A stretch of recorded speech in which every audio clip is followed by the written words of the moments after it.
Para saudara dan saudari yang Tuhan cintai, selamat pagi dan selamat bertemu lagi dalam renungan harian dari Paroki Santo Fransiskus Assisi APO, edisi hari Kamis, tanggal 30 Mei 2024, dalam masa biasa yang ke-8.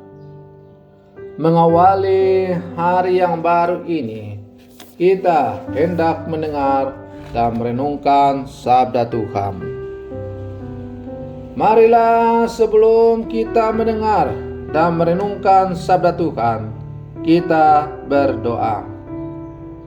Dalam nama Bapa dan Putra dan Roh Kudus. Amin. Allah Bapa Maha Kuasa, kami Kau ciptakan dengan sabdamu dan Kau hidupkan dengan nafasmu.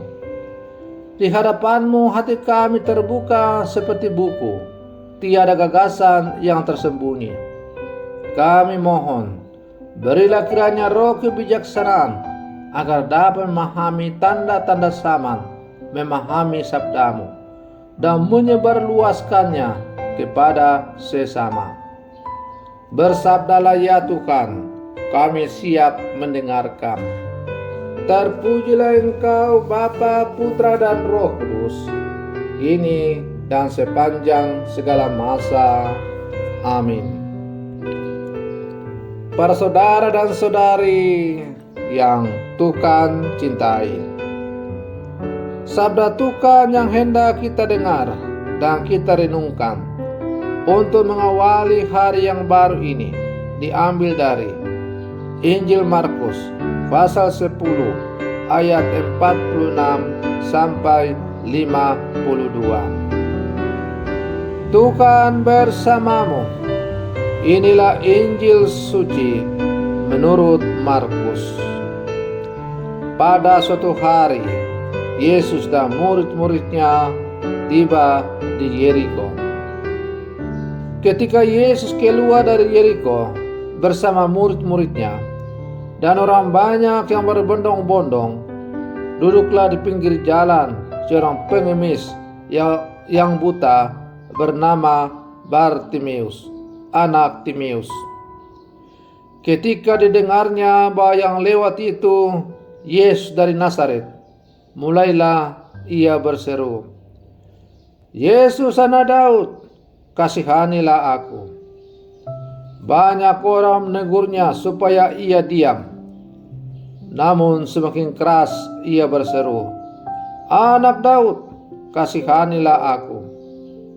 Maka Yesus berhenti dan berkata, "Panggillah dia."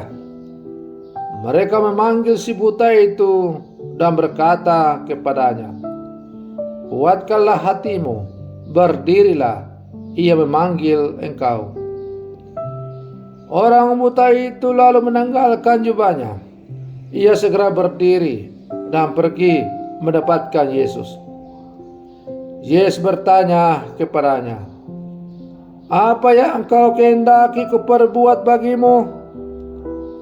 Orang buta itu menjawab, "Rabuni, semoga aku dapat melihat." Yesus lalu berkata kepadanya, "Pergilah, imanmu telah menyelamatkan dikau." Pada saat itu juga melihatlah ia, lalu ia mengikuti Yesus dalam perjalanannya. Demikianlah sabda Tuhan. Para saudara dan saudari yang Tuhan cintai, kita telah melalui istirahat malam yang sangat menyenangkan, dan kita masih diberi kesempatan untuk menikmati hari yang baru ini. Apakah hal-hal biasa yang kita alami setiap hari ini telah menghantar kita untuk semakin menyadari bahwa kita sudah mengecap kebaikan Tuhan setiap hari, termasuk hari ini? Apakah nafas hidup yang setiap saat sampai saat ini kita masih miliki sudah menghantar kita untuk merasakan betapa dalamnya cinta Tuhan kepada kita? Apakah lalu hal itu semakin menghantar kita untuk selalu bersyukur, berterima kasih kepada Tuhan karena Ia sungguh baik? Para saudara dan saudari yang Tuhan cintai, jika kita dapat membaca renungan ini, kita adalah seorang yang terberkati. Itu berarti kita masih hidup, kita dapat membaca, dan kita masih waras. Itu juga berarti bahwa ada kerinduan dan ada waktu untuk bertemu dengan Bapa kita yang ada di surga. Kita menjadi kuat dan bersemangat, disembuhkan dan diampuni oleh sabda Tuhan. Para saudara dan saudari yang Tuhan cintai, melalui bacaan Injil yang baru saja kita dengar, kita belajar dari seorang buta yang bernama Bartimeus, anak Timeus. Ia mengalami kebutaan sejak kecil. Tentu kita bisa membayangkan penderitaan yang luar biasa yang ia alami di sepanjang hidupnya akibat buta. Maka ketika ia mendengar bahwa Yesus ada lewat, ia punya harapan. Ia begitu yakin dan percaya bahwa Yesus adalah satu-satunya solusi untuk ia keluar dari penderitaan yang telah mengungkungnya selama puluhan tahun, yaitu buta. Karena itu, dengan iman yang sungguh mendalam, ia berseru, "Anak Daud, kasihanilah aku." Apakah lalu teriakannya, imannya yang terungkap itu begitu mudah langsung dijawab oleh Tuhan? Ternyata tidak. Ia mengalami tantangan.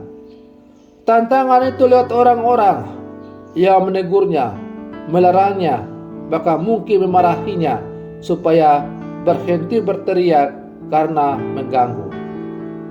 Tapi karena ia memiliki iman yang sungguh mendalam, tak tergoyahkan, maka ia semakin berteriak, "Yesus anak Daud, kasihanilah aku." Melihat imannya yang sedikit pun tidak tergoyahkan itu menggerakkan hati Yesus dengan belas kasih. Maka ia berhenti lalu berkata, "Panggillah ia." Ketika orang buta itu dengan sukacita pergi bertemu Yesus dan bertanya kepadanya, "Apa yang kau kehendaki aku perbuat kepadamu?" Maka Bartimeus tidak meminta harta, kesehatan dan sebagainya, tapi ia hanya berkata, "Rabuni, guru, supaya aku melihat." Apa jawaban Yesus? Jawaban Yesus sangat tegas. "Imanmu telah menyelamatkan engkau." Itulah salah satu contoh kebaikan Tuhan yang dialami oleh Bartimeus, anak Timeus, karena imannya yang mendalam kepada Yesus. Itulah juga salah satu contoh kebaikan dari Tuhan yang harus kita syukuri dalam seluruh kehidupan kita sehari-hari. Kita tidak buta seperti yang dialami oleh Bartimeus. Kita memiliki panca indera yang lengkap.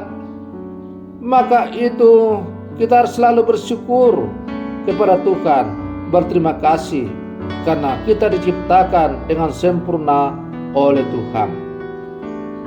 Para saudara dan saudari yang Tuhan cintai, maka dengan rasa syukur yang terus-menerus menjiwai kehidupan kita, kita selanjutnya akan terus merasakan, menikmati kebaikan Tuhan dari hari ke hari sampai pada akhirnya kita kembali bersatu dengan Tuhan.